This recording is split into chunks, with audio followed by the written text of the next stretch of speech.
Welcome to week 42, 2025. It's been an interesting trading year to say the very least. This week, though, could be the most interesting of them all. We've got a litany of key economic events, but we don't know when exactly they're going to be released. We've got US CPI. It was tentatively scheduled for Wednesday. Now that looks to maybe be in doubt. We have US NFP scheduled for Friday, again, the third Friday in a row. We don't know that that's going to happen either, and it all stems around the U.S. government shutdown. So that has really derailed our economic reporting here in the United States. We don't really know when these big numbers are going to drop, and if we don't know something, we need to protect ourselves. That's absolutely imperative that we understand that. Always manage your risk. Understand that there's a couple of different types of risk. Symmetric risk. That's one of those things where the system, if the system's actually under pressure and we get a big time event that we're not expecting, that can really sink prices in a hurry, or it can send them sky high. We just don't know. And when we don't know, we need to protect ourselves, at least as retail traders. So we've got four markets that we're going to look at this week that are, I think they're going to put you in a pretty good position to trade.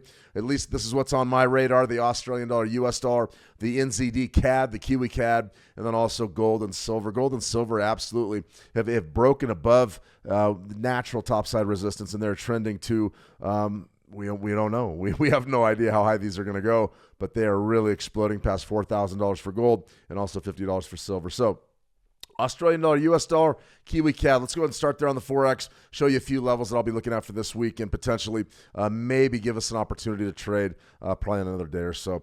You can see something like this: Australian dollar, US dollar, really that spike low that developed back in April off of the tariff fears. Nice big rally, and now we've sort of got a little bit of compression in this market for about the last 6 months.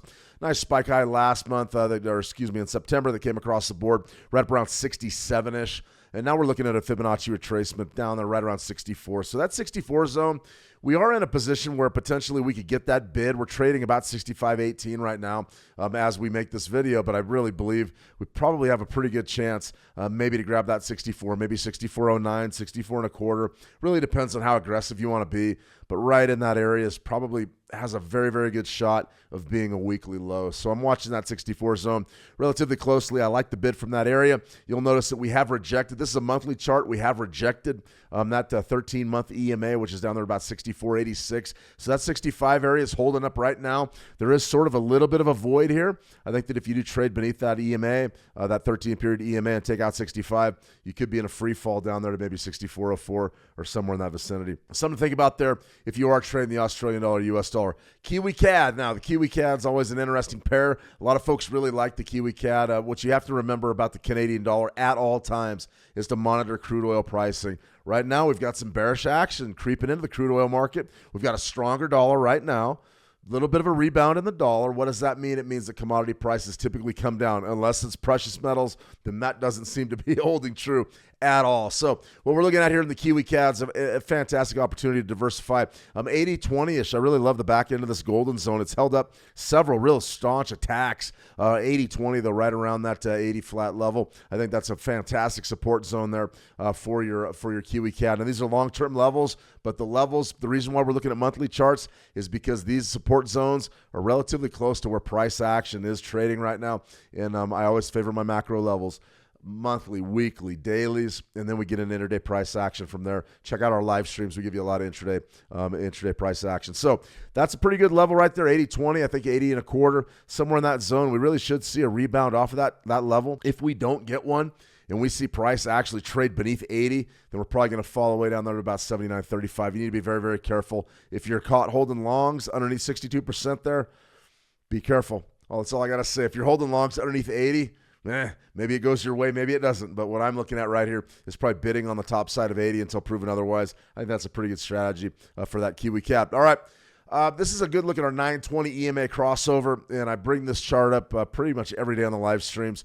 The 9 and the 20 EMAs. The 9 crosses over the 20, you buy. The 9 crosses under the 20, you sell. And you also have some confirmation devices down here with RSI. Typically on a daily time frame, I don't look at RSI as being really very important at all. But what you do have down there is you had a bid on this crossover, and it was back on the 25th of August, and it really turned out to be just an incredible trade. I mean, you're up almost $1,000 from that point, which is about, 33%, 30%, something like that. And you're only talking about 6 weeks, something like that. Bullish, bullish, bullish, bullish, bullish. And if you're trading gold, bullish, bullish, bullish. I mean, there's no reason to try to fade the trend here. You're going to get in big trouble if you do try to sell and pick a top. What I would be very cognizant of, though, is understand that in a trending market, there are no rules. Gold can go as high as it's going to go. There are no rules. This thing can go to 5,000 to 10,000 to 15. There are no rules right now. So the only thing we can really do for topside resistance levels, areas of where we think we may get a little bit of two-way action, I would be looking at quarter handles. Now, these levels aren't exact, but you'll get my meaning here in just a second. I would be looking at 42.50. I would be looking at 45, and I would also be looking at 47.50, something like this. 47.50, and then also 5,000. 5,000 will be probably the biggest key number out there in any market. As soon as gold approaches 5,000, it will be the headline on every financial media outlet. I almost guarantee it. But what we're looking for here is a little bit of compression around these key levels. Once again, these aren't exact, but we're looking at quarter handles, 42.50, 45, 47.50, 5,000. That's what we're looking to do here. We do expect a little bit of compression around each one of these zones. If we get that, then we'll have some short-term scalping opportunities. We'll cover those in the live streams. Last thing I'm going to cover today is silver. Silver was really a fantastic call. We had an all-time high right up around 48.90, something like that. We broke above. We really broke, 49.81. We broke above that 49.81 level, that all-time high, and we just shattered 50. So this was a situation where the short probably wasn't warranted, but when we broke hard. And now, I mean, it's just all about buying. I mean, how do you get into this market with good trade location? At this point, it's very difficult. I lean on the Fibonacci retracement tools. I use them pretty much every day in my trading, and it's one of those tools that I really enjoy. 50% levels, right around $50. I think $50 is a buy right now. So if you do have an opportunity right now, you're trading 52.61, you're above 52.50, you're trending higher, your silver's exploding right now, and really bringing in that gold-silver spread. That gold-silver ratio is actually coming in quite nicely. This is going a lot like a lot of the silver bugs out there said it was going to go. They said once we break 50, the sky's the limit. You're already up $2.50 in just a day or two. I would be looking for more topside. I would be looking for topside explosions. Realistically, buying any pullback we can get a hold of.